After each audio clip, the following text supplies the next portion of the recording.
90 years ago today, Asheville's wedding of the century was, of course, the talk of the town.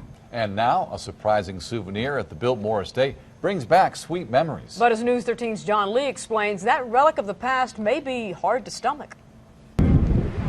Visitors at the Biltmore Estate get a taste of the grand lifestyle that was on the anniversary of an epic event. 90 years ago today, just the estate was really bustling. The curator of interpretation, Leslie Klingner, says on April 29, 1924, George Vanderbilt's daughter, Cornelia, tied the knot with John Cecil at All Souls Church. Nearly a century later, historians stumbled upon a wedding memento that could actually leave a bad taste in your mouth now. A couple months ago, 96-year-old Frederick Cothran of Candler gave Biltmore something that belonged to his late aunt, a former cook at the estate.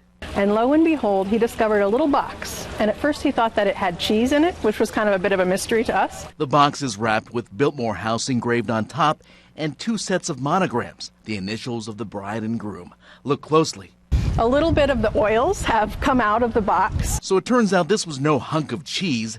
It was a tiny slice of English wedding tradition. And what we found is that it's a piece of their wedding cake and a memento from the wedding 90 years ago today. That fruitcake now stored in a freezer at the estate. What do you do with it now? That's a good question. I mean, what do you do? We're used to taking care of, the house itself or pieces of furniture.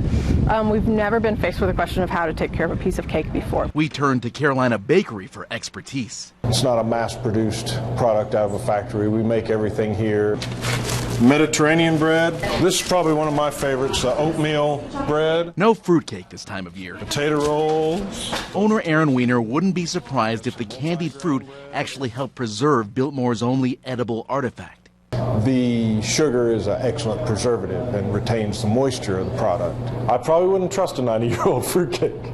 For now, historians can have their cake, but they're not so anxious to eat it too. At Biltmore Estate, John Lee, News 13.